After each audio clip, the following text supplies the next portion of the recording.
మళ్లీ ఉగ్రవాదులు బరితెగించారు. భారత్లోకి చొరబడేందుకు ప్రయత్నించారు. యూరి సెక్టార్లో ఉగ్రవాదుల దాడులను భారత భద్రతా దళాలు తిప్పికొట్టాయి. ఈ ఎదురుకాల్పుల్లో 8 మంది చనిపోయారు.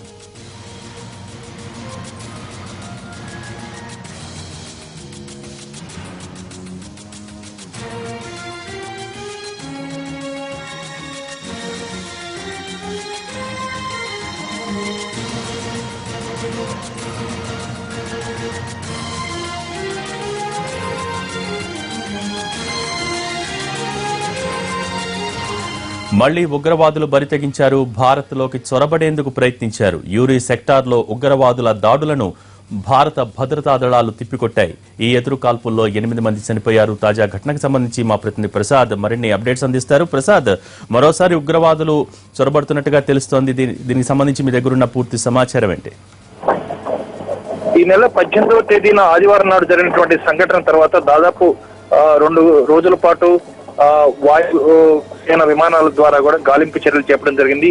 అణువు ఇంచి కూడా గాలింపు చర్యలు జరిపి అక్కడెక్కడన్నా ఉగ్రవాదులు తీవ్రవాదులు ఎక్కడైనా నక్కి ఉన్నారని చెప్పి కూడా భారత సైన్యం చాలా తీవ్ర ప్రయత్నాలు చేసింది. అయితే ఆ గాలింపుల్లో చర్యల్లో భాగంగా ఎక్కడ కూడా తీవ్రవాదులు ఇంకా వారికి కనపడలేదు. అయితే ఈ రోజు మరొక సాహసానికి ఒడిగట్టింది పాకిస్తాన్ ప్రేరేపిత తీవ్రవాదుల యొక్క సంస్థ జైషే అహ్మద్ చెందినటువంటి తీవ్రవాదులు మరొక 8 మంది ఈ రోజు భారతదేశంలో చొరబడేందుకు ప్రయత్నం చేశారు. యూరి సెక్టార్ లోని లక్కీపుర ప్రాంతంలో ఈ చొరబాటును భారత సైన్యం అడ్డగించింది. 8 మంది తీవ్రవాదులు భారత సైన్యం జరిపిన కాల్పుల్లో అక్కడికక్కడే మరణించడం జరిగింది. అయితే ఈ నేపథ్యంలోనే పాకిస్తాన్ మరింత కవ్వింపు చర్యలకు కూడా పాల్పడుతుంది. పాకిస్తాన్ సైన్యం ఇప్పటి కాల్పులు జరిపి భారత సైన్యాన్ని కవ్వించే ప్రయత్నం చేస్తుంది. తద్వారా భారత్ పాకిస్తాన్ మధ్య మరింత ఉద్రిక్తతలను రెచ్చగొట్టడం ద్వారా కాశ్మీర్ లో యువతను మరింత ప్రేరేపించి ఈ హింసాత్మక సంఘటనలకు పాల్పడే విధంగా ప్రోత్సహించే చర్యలకు పాల్పడుతుంది. అయితే భారత సైన్యం వీటన్నిటిని కూడా తిప్పికొడుతుంది. పాకిస్తాన్ చేసే ప్రతి చర్యలకు ప్రతిచర్యగా భారత సైన్యం చాలా ధీటుగానే సమాధానం చెప్తుంది. కాల్పులకు మరింత ధీటుగానే భారత సైన్యం కూడా కాల్పులు జరుపుతూ పాకిస్తాన్ యొక్క ప్రయత్నాలను అడ్డగించే ప్రయత్నం చేస్తుంది. ఈ విషయంపై ఢిల్లీలోని రక్షణ శాఖ మంత్రిత్వ శాఖ కార్యాలయంలో సైన్యానికి ఉన్నతాధికారులతో కూడా పాల్గొని సమీక్షించడం జరిగింది. ఎప్పటికప్పుడు రక్షణ శాఖ చెందినటువంటి ఉన్నతాధికారులు అదేవిధంగా భారత సైన్యాధ్యక్షుడు దల్బీర్ సింగ్ సుహాగ్ కూడా ఎప్పటికప్పుడు తనకున్నటువంటి తన కింది స్థాయి అధికారులకు ఆదేశాలు జారీ చేస్తూ పాక్ సైన్యం చేసే ప్రతి చర్యకు కూడా ధీటుగా సమాధానం చెప్పి ఆదేశాలు జారీ చేయడం జరిగింది. ఆ మేరకు భారత సైన్యం సర్వం సన్నద్ధమైనట్టుగా కూడా ప్రభుత్వ వర్గాల నుంచి అంత సమాచారం బట్టి తెలుస్తుంది.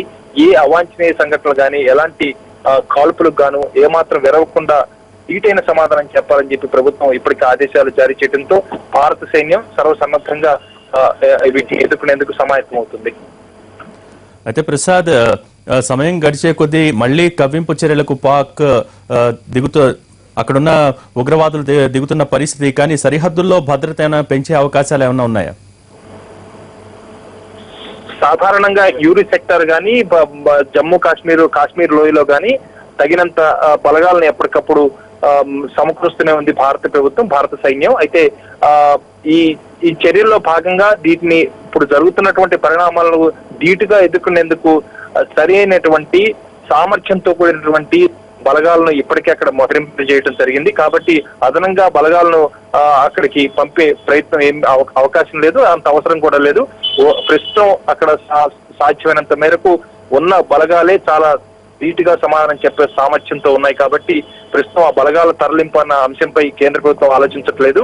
అనేకమైనటువంటి బహుముఖ వ్యూహంతో పాకిస్తాన్ ప్రేరిత ఈ తీవ్రవాద సంస్థల యొక్క చర్యలను అడ్డుకునేందుకు పాకిస్తాన్ సైన్యం స్వయంగా రంగంలో దిగి వీరందరినీ కూడా ప్రేరేపిస్తున్న ప్రయత్నాలను అడ్డుకునేందుకు భారత ప్రభుత్వం ఇప్పటికే అనేక వేదికలపై ఈ ప్రయత్నాలను అడ్డుకునేందుకు పాకిస్తాన్ యొక్క చర్యలను, పాకిస్తాన్ యొక్క